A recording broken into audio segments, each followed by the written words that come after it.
Long before cinema existed, artists were creating works that captured the very essence of what we now call cinematic.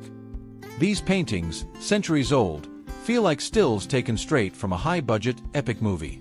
But what if we told you that modern cinema may have borrowed its visual language from painters, rather than the other way around?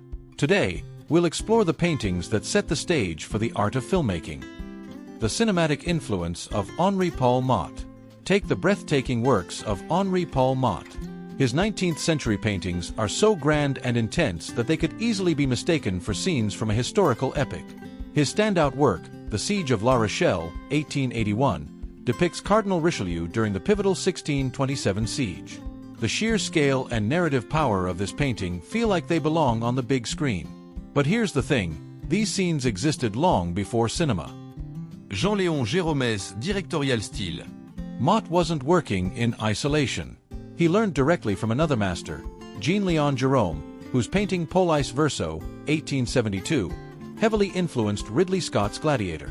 Gérôme's attention to composition, depth, and the precise use of light mirrors the work of modern directors. His ability to tell a story within a single frame laid the foundation for how epic narratives unfold in today's cinema. The early Romantics and the Sublime. But long before Motte or Gérôme, the Romantics were already pushing boundaries.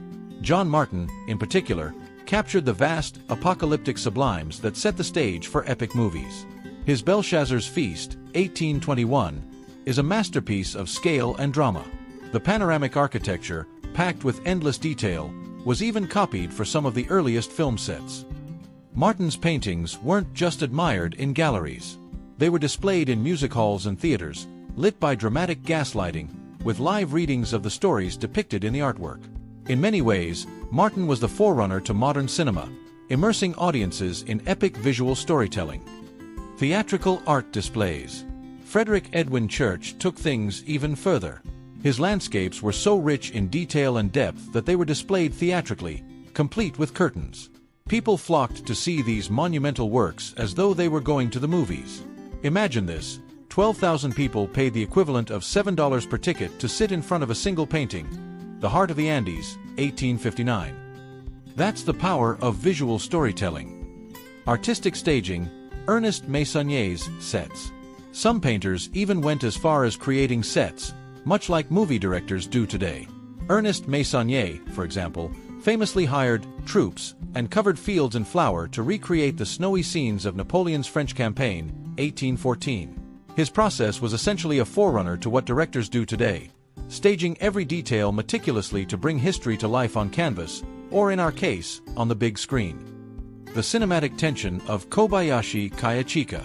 Beyond the Western world, artists like Kobayashi Kayachika in Japan were capturing scenes that evoked the same cinematic tension. His 19th-century woodblock prints, which predate motion pictures, achieved the scale and atmospheric drama that we now associate with modern film. Whether it was capturing the power of nature or the intensity of human conflict, his works continue to inspire filmmakers today. Lighting techniques that predate film. And we can't talk about cinema without mentioning lighting. One of the earliest masters of lighting wasn't a filmmaker, but the renowned Baroque painter Caravaggio. His lighting wasn't natural, it was theatrical, calculated, and as carefully staged as the lighting on a modern-day film set.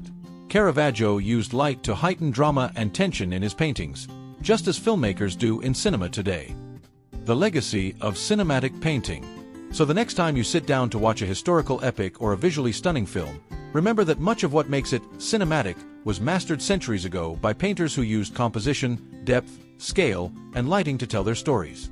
From the apocalyptic visions of John Martin to the precise staging of Ernest Meissonier, these artists laid the groundwork for the art of cinema long before it ever existed.